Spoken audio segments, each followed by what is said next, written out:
Hello everybody, Zelfie here, and today I am here with SHREDS replays, which is something I haven't done in a while. Well, excluding TCL, like directly ladder SHREDS replays.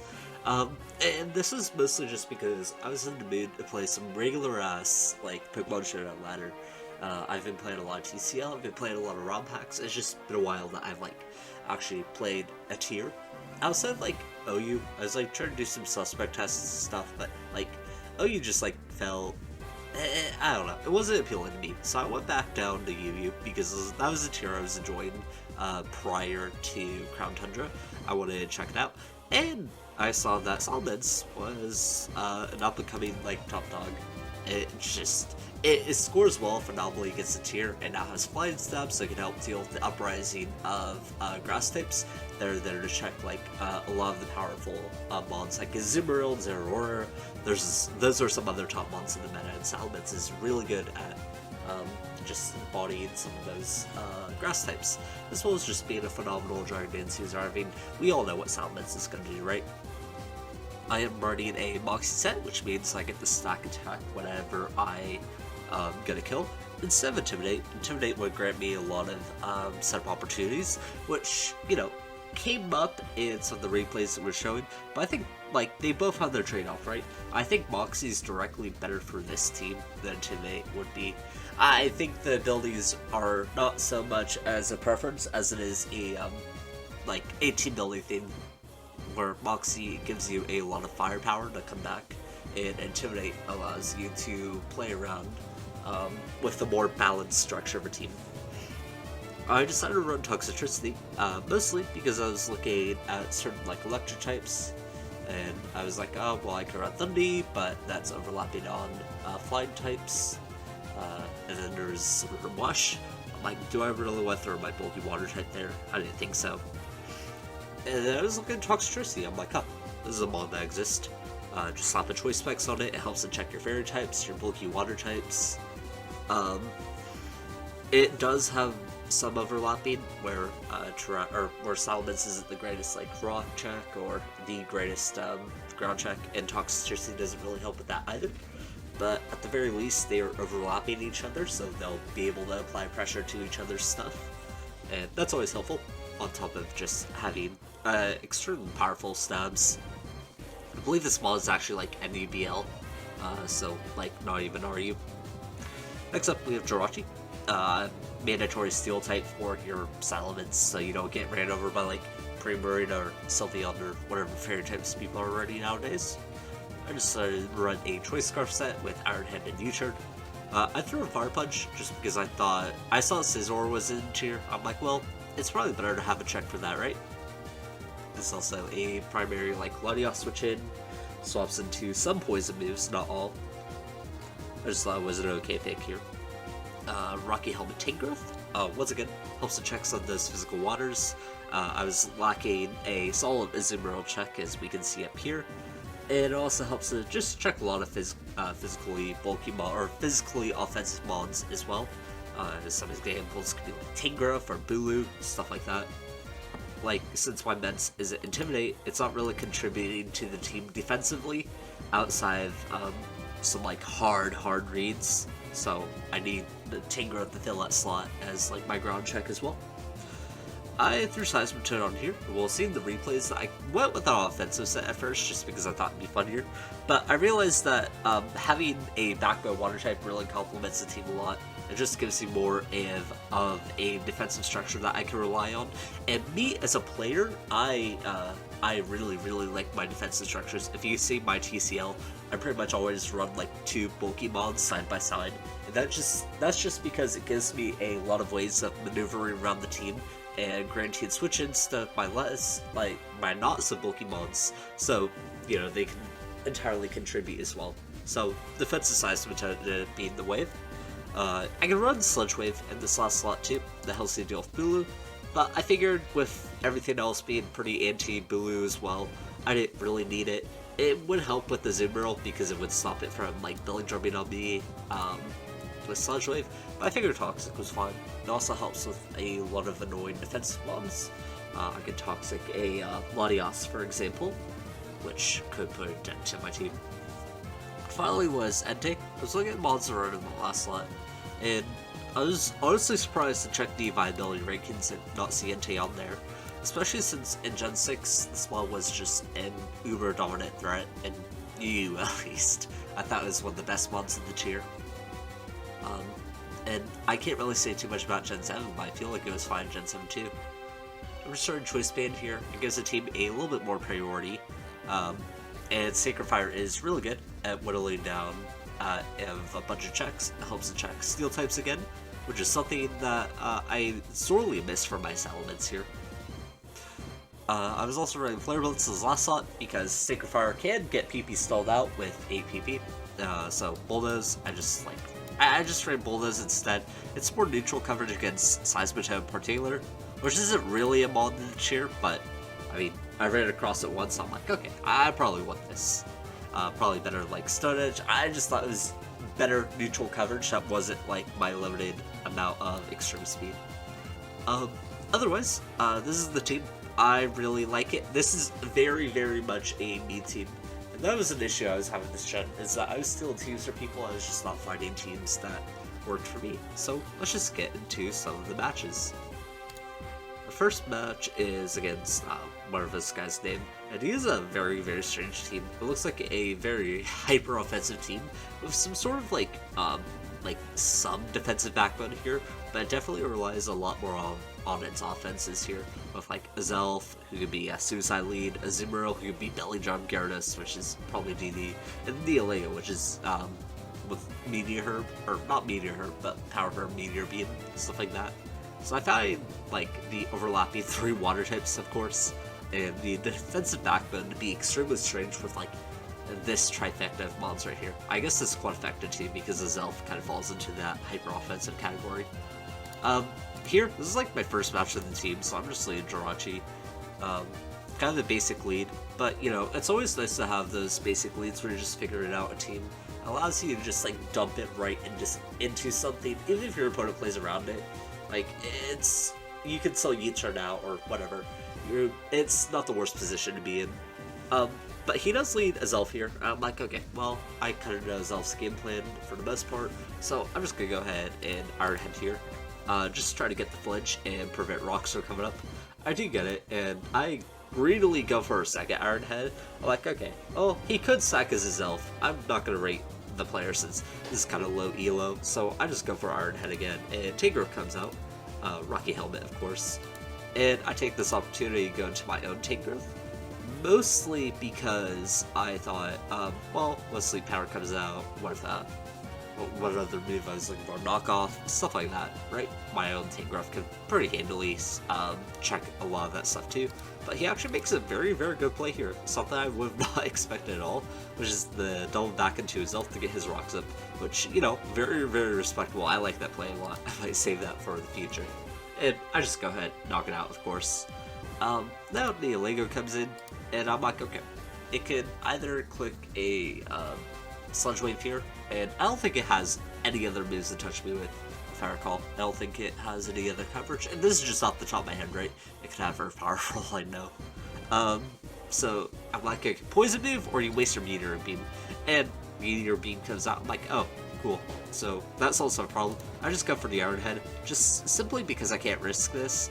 If I don't click Iron Head and he stays in, then I lose the game on the spot, and that's simply not worth losing some percent onto the Tangrowth as well as Temple, right?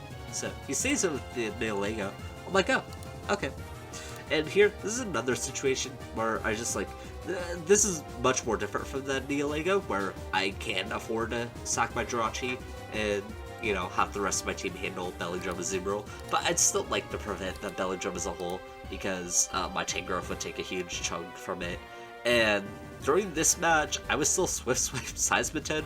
I didn't even notice his Swift Swim at first. I just looked at it like classic. I'm like, oh, that's bad. Anyways, Iron Head turns out to be the right player. Aqua Jet doesn't even kill me, and then he gets really greedy. Like, maybe he thought I was going to swap and goes for a Belly Drum and misses. Here, there's no reason for me to stay in now, because I can preserve this as little as it can do, and there's no way this is going to Belly Drum on me. So, yeah, like I said, I'm just going to go ahead and take my pre-swap here. Then here, I go for Sludge Bomb. I think one of the reasons why was because if Tangrowth came out, I wanted to win that war, basically. Basically just to try to get ahead. I didn't really care too much about if other things came out too. Like Gyarados would have also been hit harder by Sludge Bomb than Knockoff, I think, suggesting this was Boots, right? Anyways, I just go into Seismitoad here as he knocks me off. Still Life Orb, which is interesting. I go for Rocks. I'm like, okay, well, I don't really know why I went for Rocks. I was just like, it's probably appreciated. Thankfully, like, my offensive Seismitoad set actually pays off just a little bit, just because I'm getting, like, at least 50% on this, which allows me to more easily handle it with, what's it called, with the Rocky Helmet plus Extreme Speed, and this is where the Extreme Speed comes into play, obviously. As we bring the Gyarados down to 2. I did this play here, because I don't know what his last move is. I don't think it was entirely necessary. I'm like, okay, maybe I want to bait out a Waterfall, and I don't really have a better way of doing that doesn't require me gain chip. I guess I can just, like... So one of the issues was, I could have set out Toxicity, because let's say last move is Earthquake, right? So, Earthquake is non-contact, then do quite a bit of damage from Tangrowth, and then maybe I, like, lose it afterwards. And I guess the whole point of going to Malgus was he could Earthquake, and then all of his other moves are contact moves, so he would have to hit my Tangrowth, or Meds can kill, right? That was the 50-50 I was trying to do, just for context. Turns out he wasn't Earthquake though, which is a bit odd. And I'm just like, okay, I can preserve my Tangrowth now. It's still helpful for Azumarill and other Tangrowth. So I swap into my Jirachi, expecting it to die, but it lives, which is interesting. So I'm like, okay, well, maybe I can set up a Jarnades on a Scarfed Tentacruel, since it'd likely kill me here. So I convert a Trick, and this works too. I just remove it, set in my own Tangrowth, and I just pretty much let it die. Pretty much any free swap in with Salamence onto not Azumarill allows me to win here, as I go for DD and then EQ, then this dies a Wolf, dual wing me, and this dies an Earthquake, so they don't even put up a fight. So yeah, this is the first match. It is really simple. It's just me like understanding what my opponent wanted to do, and understanding how to not lose the game. So that situation where Jirachi was head first against the Neolego, making sure to stay in with Iron Head is always the better play, just so I don't like lose afterwards. And then also handling the Gyarados is pretty good for me too. Next match. Also, I should mention that I have 4 replays. I might make timestamp, or I might make like the timestamp bar things, whatever. I don't know. I don't know what they're called, right? The table of contents, the dividers in the video. I don't know. Anyways, same deal. I'm sort of just leave Jirachi because I'm like, well, there's an Azelfie. I just presume that Zelfie or Suicide leads always, and they'll always lead it. But unfortunately, my opponent sort of understands that, and is wholeheartedly ready to prepare and counter my Jirachi here. I should also mention that I did swap off Swift Swim, and I'm now Water Absorb, but I'm still the offensive Seismitoad set, so whatever. Here, I just go into Seismitoad because, of course, I have Water Absorb now. There is a consideration that Energy Ball could come out here, but I'm like, it's not worth playing around. And even if Energy Ball does happen, I'm not too sad. This isn't the hardest mod to beat, just with the moves on the rest of my team, as well as like Primarina also not being a huge threat when I have a Tangrowth. So I was just like, if you Energy Ball me, that's whatever. I get a free switch in with Toxicity, then that's gonna deal a lot of damage with either Boom Burst or Overdrive, whatever I wanted. I go for Rocks here because I'm just like, Rocks are helpful, they'll break Sash, they'll do whatever. Salamence goes for a DD here, and I go for Sludge Wave. Yet another situation where like offensive Seismitoad actually worked out just a little bit. And then I go into Tangrowth here. I thought Outrage was gonna come out, but now that I think about that in hindsight, that's kind of silly. Maybe Earthquake Code came out too. That was also another possibility that ran through my head. But I didn't expect Dual Wing Me, which is fine, because it took a lot of damage from Rocky Helmet. And at this point, I'm like, yeah, just sack the Seismitoad. We don't need it. And it gives you your free swap and Entei. And now the whole, like, who Salamence can send first and win the game is no longer an issue, and I can basically play this patiently because his fast witty, his his sweeper mod, which would be the Salamence, is now gone. So all I have to do is set the opportunity for my own Salamence to come in, and that should be like relatively easy enough. I can see a lot of situations that can happen in, like on the Zero Aura, or maybe the Crocodile, or even the Zelfie. There's quite a few situations where it can happen. Anyways, here, this play might seem a bit odd, but I don't think he expects me to stay in, mostly because I don't know.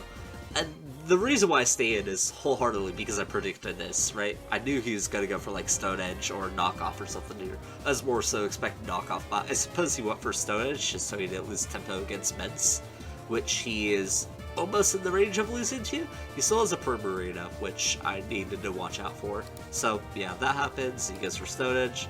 I just go ahead to my damage. And now that he's sort of committed to Stone Edge, I just go into my Tangrowth. I could also try to scout it, or like Scumred, that maybe he was Scarf. I think that's a possibility, and I didn't think about that until now, actually. It was probably Scarf Crocodile, right? Reason why I wasn't doing too much damage, reason why I clicked Stone Edge again. And his team could use a Scarfer. Like, it doesn't need a Scarfer, but it could use one. Especially since I should also mention that I was more so thinking Crocodile is a Stealth Rocker usually, with like black glasses or stuff like that. But with the Azelfie on his team, I should have come to the conclusion that this is some type of other set. Although maybe you do just run some sets with like out Stealth Rock. Maybe in previous gens of like Pursuit, Knockoff, Earthquake, and then Taunt with no Stone Edge. I don't know. Anyways, I go for Game Drain here. There's no reason not to click it, right? I can click Knockoff or whatever, but I actually prefer if his mods are locked into moves, funny enough. Because if they get locked into a bad move against Mence, then I can possibly set him against it. So Game Drain is always the move here. And then I just go into Mence here. I actually, I read here because I'm like, okay, well, Perimeter is the answer to me, and so I need to bait that out somehow to start winning. So this comes out, and I'm just gonna click Overdrive just because the Crocodile still exists. Also the Zero Aura as well. I could have clicked Sludge Wave, which, Sludge Wave might have been better. Yeah, actually, hindsight again, Sludge Wave is probably better. I think Choice Spec Sludge Wave would definitely kill Crocodile. So there's no reason for me to click Boom Burst here, and this results into an unconsequential 36% damage on my Toxicity, but also just click Sludge Wave there. Crocodile comes out, which is whatever. I, once again, expect, I just expect Tangrowth to handle it regardless.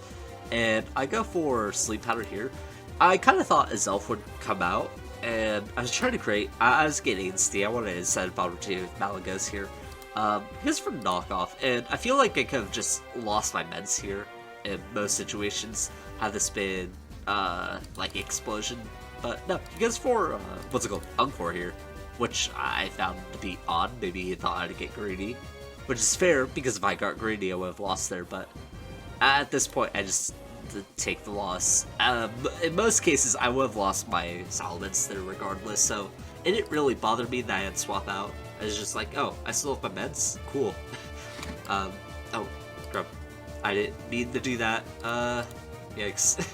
Ignore that. So, where'd we go off from? Stuff like this. That happens, and then I go to Tangrowth on the Plasma Fist. Cool, we're back to where we were. Like I said, there's no at this point, Tangrowth can handle everything. As long as this one doesn't Fire Blast me, I'm good. And in that situation, I just always swap out to literally anything. The crit also matters here. On average, I think I do like 45 to Zero Aura or something like that. So the crit does matter, but it's so unconsequential. I'm so far ahead, and I have so many resources. Like the Entei, Jirachi, Toxicity, and Mence are all sacks, right? For the Volcanion, and the Volcanion swapped out when I was at 12. So, yeah, this is just GG. Even the Intimidate doesn't affect me because of Inner Focus. So, yeah, good job. Even if, even if that Azelfie was explosion, and Mens died, it really didn't matter because I still was able to handle the last mons. But I should have been more aware of some of his sets.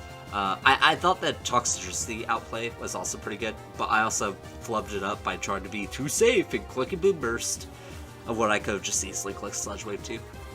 But it was unconsequential at that point. It could have maybe been... No, I don't think it would have ever been consequential. Because even if like Boom Burst lands and it somehow killed me, it'd still be weakened enough to the point that like Mens could just go with Earthquake or Dual Wing Beat or whatever move I wanted to click. So I was fine. Right? Yeah, I'm pretty much always fine with how I played that game. Alright, for the third match, we have this dude and his almost mono red team. I go ahead and start like leading different mods at this point. I think I played like 2 matches before this, and one I lost and one I won, but like the one I won was against Evolution, so it didn't really count. The reason why I lead Entei here is because I don't really know what he was gonna lead. Like, well, Rotom Heat could come out, or Zeraora for Volt Switch. I'm like, Sacred Fire just looks good, and that's why I wanted to click. I was actually thinking about, well, he's gonna expect me to swap out. This is a good opportunity for him to jump a Stealth Rock. I think there's too much downside for him to not Stealth Rock here. Like, for example, he could lose the chance to set Stealth Rock again, even though I think there's quite a few opportunities that he could do so. So I'm just gonna go ahead and Sacred Fire here, because I pretty much never expected him to click Earthquake there. And I was hoping that Sacred Fire plus Burn would kill, but it looks like from the range that I got, the Burn wouldn't end up finishing him, which is whatever. Here, I go for the double and the Ting Growth, mostly because I thought he'd cop out and click Earthquake or something, now that Kernow's virtually useless, or so I thought, right? But he actually makes a smart play and dulls into Rotom, which is perfectly fine. Either that, or he thought he was gonna tank. Nah, that's definitely a double, because there's no reason to swap out when you're faster, right? So, that was a good call of them. But, fortunately for me, I've actually swapped to defensive side Smitto now, so I'm gonna take this like a champion, and I'm also gonna go ahead and get my own Stealth Rock up. I don't really understand the Volt Switch play here. Maybe he thought I would try to like go back and Entei on like a Will-O-Wisp or something. I'm not really too sure. Maybe it was a misclick, but I can't justify that play at all. And then here I just click Scald. It's basically free, right? Latias is bad, but I wasn't at the point of the game where I wanted started to Scum Read when the Latias was gonna come out and hit with Toxic, which is I forgot to mention. Wait, no, I did. Toxic is here for like Latias, right? So yeah, I was like at the point of the game where I didn't really want to Scum Read and try and Toxic the Latias yet. I thought it was too early. Although maybe, I mean, from my perspective, maybe I would have considered it to defog away, but that's from the opponent's perspective, not mine. I just wanted to go for Scald, because burns are so much better on like everything. They're good on Bulu, they're good on this, and I actually just go ahead and fish for it here, mostly because an unboosted Scizor isn't going to do much to me, and I still have enough speed to outspeed it, I think. So yeah, that happens, and I'm expecting, I don't know, anything. So I don't know why I was expecting Bullet Punch, but I'm like, okay, well, maybe if he wants to sack it, he'll go for Bullet Punch, or Roost again. Whatever, I just take this opportunity to Boom Burst. And this is another one of those situations where I can't click Sludge Wave because Scizor exists. I can't click Overdrive because Zeraora exists. So I just come from middle ground. Thankfully, this isn't Mega Scizor, so it is almost 100% gonna die to 2 hits. And it knocks off my item anyway, so I just go for Overdrive here, just to guarantee the kill. Latias comes out and I go Narachi. We learn is actually Life Orb, which will make it easier to chip down, and also means that I don't have to try to outplay a Scarf Latias with Dragon Dance Meds, for example, or play around. I guess I can. Nah, that's pretty much all I deducted from that, is that I can outspeed it with Salamence afterwards. Anyways, after you turning out and going into Toxicity, like, okay, well, he can kill me if he wants to. I don't really need to spawn this matchup, it did more than I was expecting it to, right? It helped the check Scizor, which it could, but Seismitoad and Entei could already do that too. So I'd say it fulfilled its purpose. If I ever gimmicked out a kill here by clicking Sludge Wave on a like choke or something, that would have been good. Otherwise, it's just free tempo. I go for Dragon Dance here, and this is actually a mistake on my part because I can't really kill this Rotom without Outrage.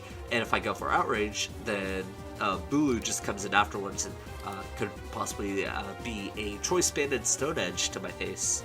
Either way, he defogs with this, so that's good for me. It tells me that he wasn't going to Will-O-Wisp me, and that could have been bad. Like, if this is Will-O-Wisp Rotom, that would have been extremely bad for me, because it would have almost eliminated the possibility of Med sweeping at all without extremely lucky circumstances. Anyways, I just go into Entei here because I'm like, oh fuck, Will-O-Wisp. I didn't consider that at first. And yeah, I'm just swapping to Entei on Panic because I'm like, okay, well, I don't want to get burned and I don't really want anything else to get burned. So Entei, here we go. I go for Extreme Speed, which is perfectly fine by me. It does a lot of damage to pretty much everything remaining. The normal resist is gone. I'd say everything gets 2 to 3 KO'd by it. As we see, the Latias takes a lot of damage. The Zeraora is also going to take a lot of damage with just a small amount of chip. This tiny sliver of chip. Another Extreme Speed can kill it now. And this is, once again, just another situation where... one of the reasons why I should explain why I'm going to Seismitoad here is just because I don't want to lose tempo. I didn't want to go into Tangrowth, have Volt Switch happen, and then have Latias or Rotom come back out. So that was one of my concerns with the Zeraora, is just letting it get tempo. I thought Seismitoad was the appropriate play here. I also wanted to try to get Stealth Throck back up. But at this point in the game, I was trying to Scum Read something. I thought, oh, Bulu could come out, and, you know, I think Bulu's a pretty safe switch into this. And I don't know what sense Bulu is running. I looked at, like, the Smogon analysis, which is incomplete, but I had a bunch of sets. I saw, like, so much shit. There's, like, Choice Band, Source Stance, Calm Mind, Assault Vest. Like, it was crazy. There was probably literally, like, 7 sets for this mon. And this mon just has a flavor of the month. Or at least how I remember in Gen 7, is that I had, like, a new set, like, every single month or something.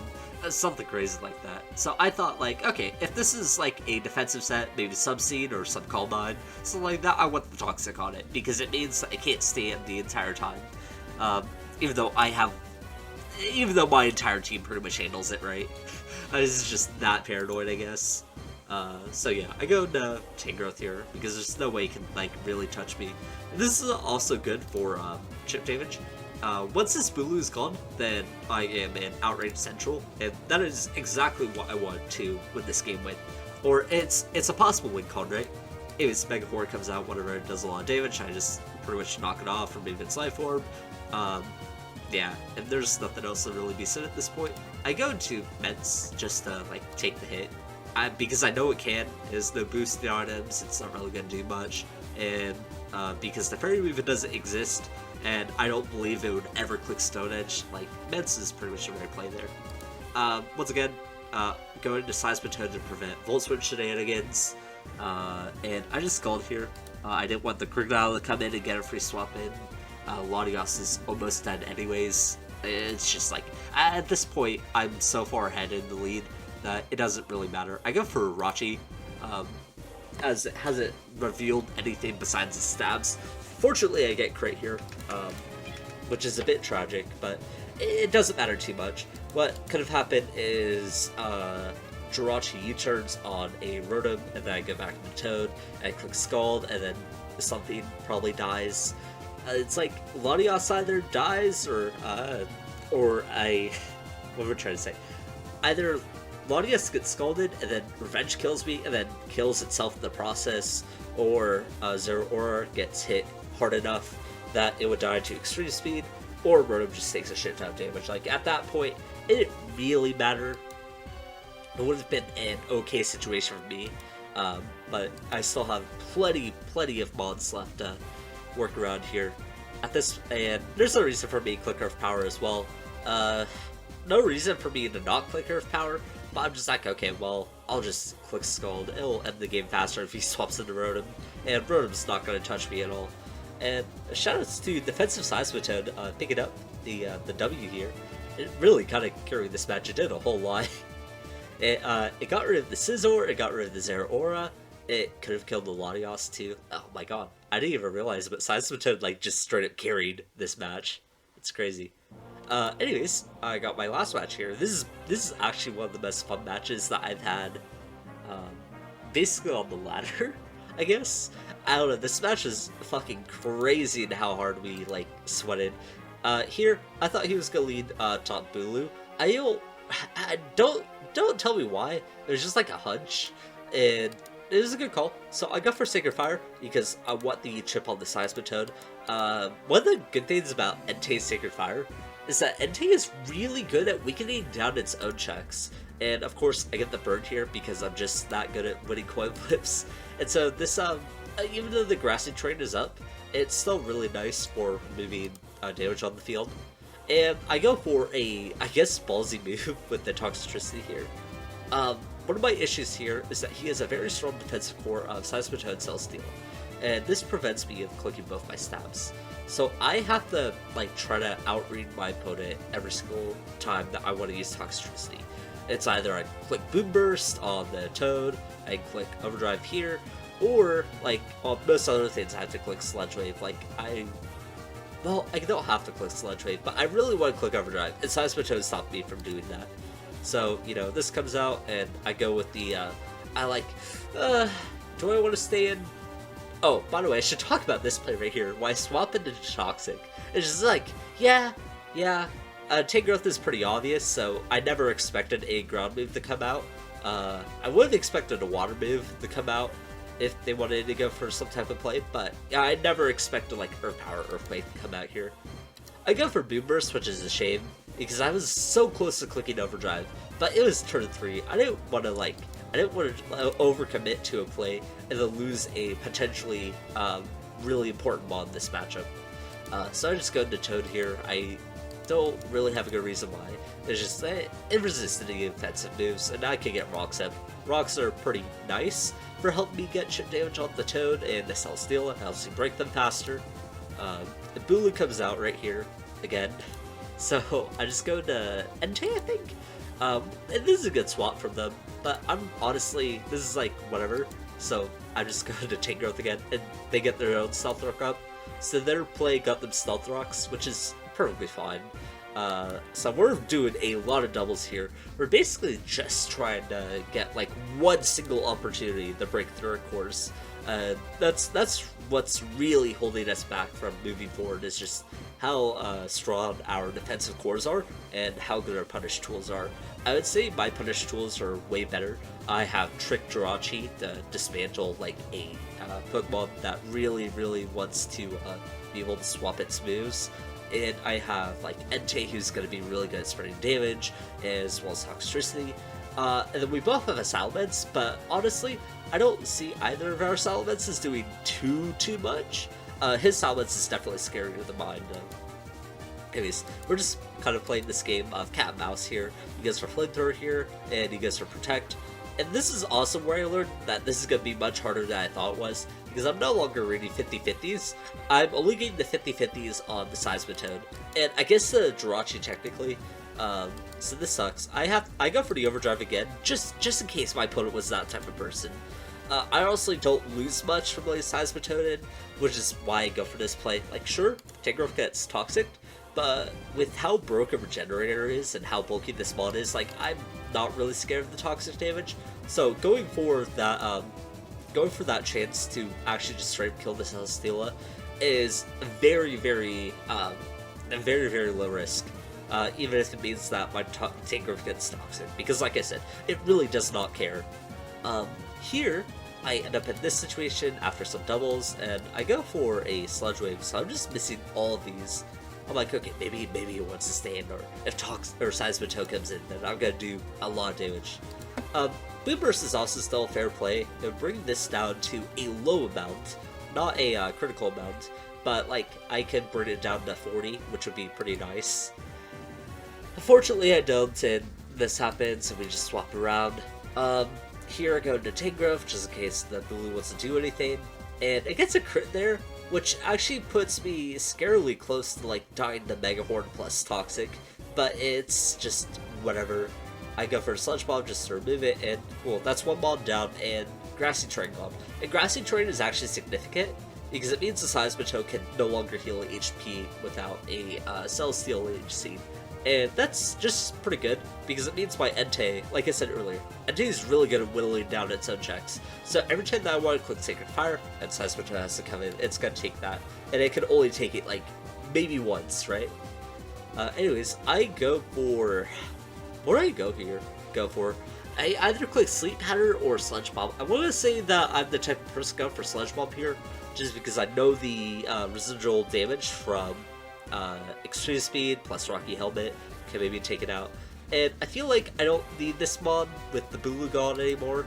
Like, it's so helpful versus obviously a bunch of other mods, but I just decided I didn't need it. Also, I go into Meds here, just to bait out the Draco Meteor since he looks to be a special set. And I believe I go for a U-turn here, just because I didn't really know what he wanted to swap into, but I wanted some sort of tempo here. The first time I bring my Entei back out, by the way, and I go for the Sacred Fire, and I get a burn here, which is super good. Yeah, so... Like I said, Entei's just so good. I don't know why this mod isn't ranked on the UU viability rankings, because you bring this mod, and then, sure, like, your opponent may have quite a lot of checks to it, but those checks can only check it once, right? Just because of how good it's just raw attack plus burn is. And burn is also just, like, a hassle to deal with on some of those Pokemon that want to check it and their physical attackers, right? Anyways, we play around here. I trick. This is actually a decent trick for me. What I was thinking is that, well, maybe he wants to go for Flamethrower here, and then, you know, that'd be a good opportunity to bring Medicine, because at this range, I think Outrage would be able to kill Celesteela, or something like that, right? So I actually get that trick off. I'm like, oh, sick. That's so tight. And then I go for a Fire Punch here, because I was expecting Celesteela or Jirachi here. Glad I hit one of these. It just gets more chip damage out, and that's really good. This damage is so significant on the Jirachi. It means that it's no longer going to take like a +1 outrage from full. Let's say I like Dragon Dance on this, and nothing is dead? Huh. Yeah, let's say I like Dragon Dance on something, and then Jirachi pivots into the attack on the same turn that Dragon Dance, and live, and then Ice Punch me, or it can like try to revenge kill me with Ice Punch, right? Once again, I'm just going for Fire Punch here. It's pretty much the best move for me to make, in case if these mods want to take more chip damage from me or whatever. Salamence comes out, I'm not too afraid. Honestly, that could have killed me, but I want to calc that actually. So let's go calc, because that might have been a misplay, and I want to be informed on that at least. So Toxicity, it doesn't. That's Toxicity. Sorry. So that versus a Salamence, use Special Attacker, Hurricane. So 36 to 43. I lived that, but just barely. It looks like. Unless that was like modest, which it wouldn't be. Yeah, okay. Okay, good to know. Good to know that I just, like, barely lived that. And then here, I just go into Toad. No reason not to go into Toad on the Jirachi. Even if I could have been wary of Trick. This is a problem with me, is that I'm never wary of the opponent's Trick. So, yeah, that happened. And what happens here? Oh, I make a double here, because I'm not expecting Jirachi to stand. There's no reason for it to stand. And I thought Regular Eclipse would come out. This is just a good opportunity for me to chip down with Entei. There's also another good opportunity for me to chip Seismitoad down. And I even get a crit there, which matters a little bit, because now this is going to die to, or it doesn't die, but it's like so close to death. And the Mez just comes in here, Earthquake. I'm just going to go ahead and snag my free kill. Celesteela comes in, and this is a really sketchy scenario for me. So I'm going through some math where I'm like, okay, well, if I come in here here I have to like think of hypothetical features. So let's just say I let Salamence die. Toxtricity comes in, it clicks Overdrive, then it kills Reunoclus. Jirachi can come in and then maybe Revenge kill me, and then Salamence might lose the 1v1. So it is really tricky. So I go for the Toxtricity play here because I believe when I was calculating it out, there was no way for me to win if I let Salamence stand. Unfortunately, my opponent gets the the double leech seed here, which sucks, of course. And I'm just forced to click Overdrive. Thankfully, I can click Overdrive, which is a huge boon, thanks to the Entei for putting all that work. I killed the Reunoclus, and this is really good for me. This is one last bomb that he can pivot to, and I go for the Seismitoad here. I know Protect is the best play for him, because if he doesn't Protect, he will automatically lose, obviously. And he doesn't gain much from predicting a Leech Seed onto my Seismitoad here, simply because Seismitoad doesn't threaten it back as much. I obviously can't Toxic it, and Scald isn't going to do that much, as we all know. So this happens, and I swap out into Toxicity here, as Protect, or Leech Seed happens again. I go for Scald, and I get the burn, thankfully, and Leech Seed misses, and this is so critical. This allows me to Scald again, and you know, this is perfectly fine. I've gained that slight extra chip damage, and I go to Meds right here. Goes for a double Leech Seed, which, honestly, if I was expecting my opponent to just spam Leech Seed, it might have been better for not this turn, but the last turn to swap into Salamence. Even though the first Leech Seed missed, and I knew he was gonna click it again, I think it was still better for me to go into Meds, but I was just praying that maybe he would choke and go for Protect again. And so now I just DD here, right?